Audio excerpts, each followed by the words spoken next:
ছাত্রলীগের একজন নেতার ২,০০০ কোটি টাকা পাচারের যে তার যে ঘনিষ্ঠ পিয়ন সে হেলিকপ্টার ছাড়া বাড়িতে যায় না। আমাদেরকে দিনের পর দিন মাসের পর মাস কোর্টের বারান্দায় আমাদেরকে লেফট রাইট করতে হয়েছে। সাবেক মন্ত্রী নাসির সাহেবের পুত্রের ফ্ল্যাটের খবর আমরা জেনেছি,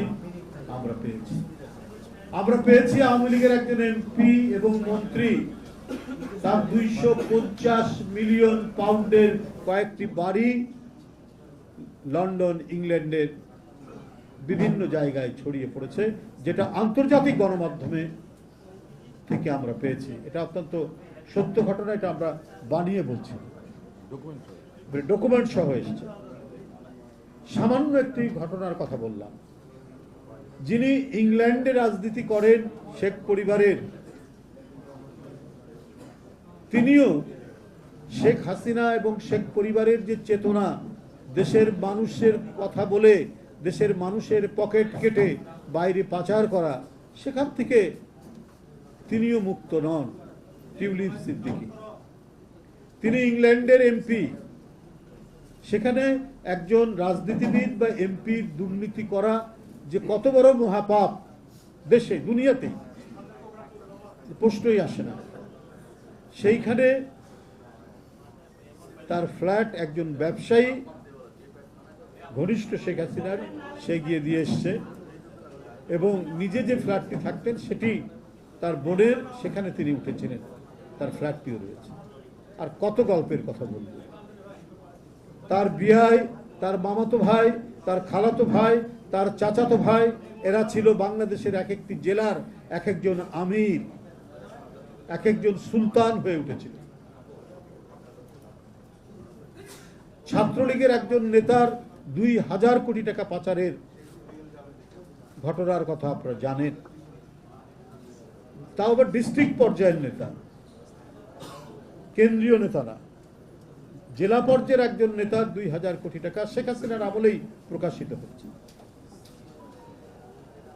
ছাত্রলীগ থেকে তথাকথিত ডাকসু নির্বাচনে জিএস হয়েছেন এবং ছাত্রলীগের সভাপতি জাহাঙ্গীরনগর বিশ্ববিদ্যালয়ের ভিসির সাথে সেখানকার একটা ঠিকাদারি নিয়ে চাঁদা কত পাবেন, ৫৩ কোটি না ৫০ কোটি টাকা, সেটি তৎকালীন ভিসি ফারজানার সাথে টেলিফোনে কথোপকথন করছেন। সেটা আবার ভাইস চ্যান্সেলর আওয়ামী লীগেরই লোক, শেখ হাসিনার অত্যন্ত প্রিয় ভাজন, তিনি আবার সেটা ফাঁস করে দিয়েছেন।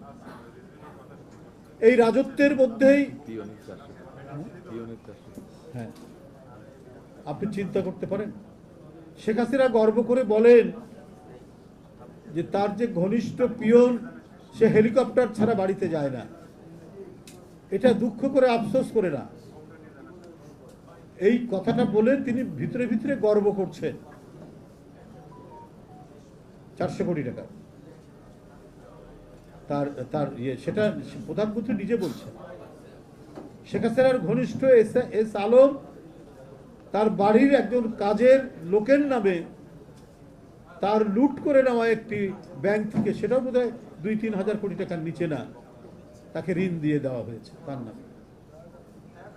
শেখ হাসিনা দেশটাকে কি করেছিলেন? দেশটাকে করেছিলেন লুট করার, একেবারে ঝেঁটিয়ে জনগণের টাকা নিজের কাছে পুঞ্জীভূত করে রাখার তিনি কাজ করে গেছেন। টাকা অধিকাংশই পাচার হয়েছে, কিছু টাকা হয়তো এখনো রয়ে গেছে ঘাপটি মেরে। এটা এখন নানাভাবেই তারা খরচ করার চেষ্টা করছেন এবং সেটা দিয়ে নানা ধরনের নাশকতা আমরা বিভিন্ন জায়গায় আমরা দেখছি। আমি কয়েকদিন আগেই বলেছি যে পহেলা বৈশাখে আনন্দ শোভাযাত্রা করতে গিয়ে যে প্রতীকগুলো ব্যবহার করা হয়েছিল আন্দোলনের, সেই প্রতীক করার কারণে এবং ফ্যাসিবাদের প্রতিকৃতির কারণে মানবেন্দ্র ঘোষ, একজন নাম করা ভাস্কর্য এবং মেধাবী একজন শিল্পী, তার বাড়ি, গ্রামের বাড়ি আগুনে ভস্মীভূত করে দেওয়া হয়েছে। আমরা গেছিলাম কয়েকদিন আগে সেটা দেখতে। মানে পতিত ফ্যাসিবাদ তার অধঃপতনের পরেও সে তার যে টাকার যে জোর, যে ক্ষমতা, সেই ক্ষমতার বলে তিনি যেমন হুমকি দিচ্ছেন তেমনি নানাবিধ কাজ করে বেড়াচ্ছেন বন্ধুরা। সুতরাং সেই শেখ হাসিনা এই যে ৬০ লক্ষ বিএনপির নেতাকর্মীর নামে যে মামলাটি দিয়েছেন, সে মামলাটি দেওয়ারই তো কথা। কারণ তার লোককে বেসিক ব্যাংক দিতে হবে, তার লোককে সোনালী ব্যাংক দিতে হবে, তার লোককে অগ্রণী ব্যাংক দিতে হবে, তার লোককে ফার্মার্স ব্যাংক দিতে হবে। এই ব্যাংকগুলোর মধ্যে টাকা লুটে নেবে, এর জন্য মিছিল হতে পারে, প্রতিবাদ হতে পারে, এই জন্য নানা ধরনের কর্মসূচি হতে পারে। অতএব নানা কায়দায়, যদি গুম করে হচ্ছে না, অদৃশ্য করে হচ্ছে না, বিচার বহির্ভূত হত্যা করে হচ্ছে না, অতএব কমপক্ষে মামলা দিয়ে মানসিকভাবে দুর্বল করে আমি আমার ফ্যাসিবাদের লেলিহান অগ্নিশিখা আমি জ্বালিয়ে রাখবো, সেখানে কেউ যেন কিছু বলতে না পারে, কিছু সাহস করতে না পারে, তার জন্যই ৬০ লক্ষ নেতাকর্মীর নামে এই মামলা দেওয়া হচ্ছে। এটা জুলুমের এক ভয়ঙ্কর বহিঃপ্রকাশ ঘটিয়েছে। Manifestation of torture by the fascist. এটি একটি ভয়ঙ্কর দৃষ্টান্ত। তো সুতরাং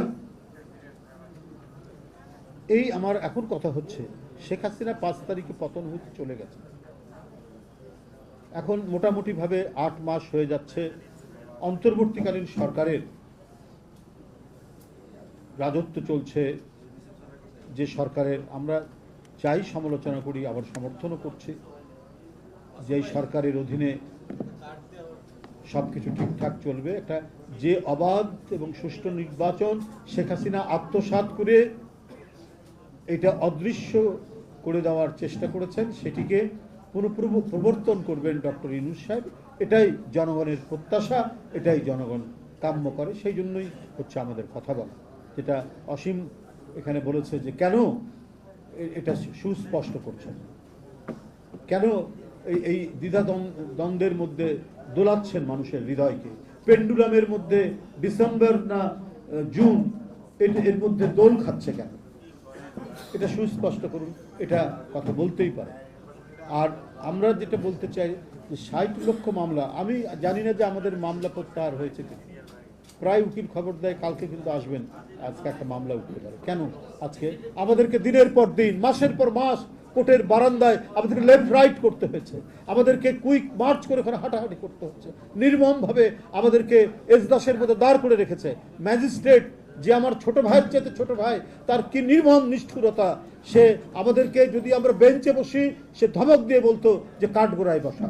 আমরা কেউ মার্ডার করে, আমরা কেউ কোনো ধরনের সামাজিক অপরাধ করে আদালতের কাঠগোড়ায় দাঁড়ায়নি। ব্রিটিশ আমলেও দেখেছি রাজনীতিবিদদেরকে একটা সম্মান দেখাতে, সেই সম্মানটুকু শেখ হাসিনার আদালতের বিচারকরা সেটা করেনি।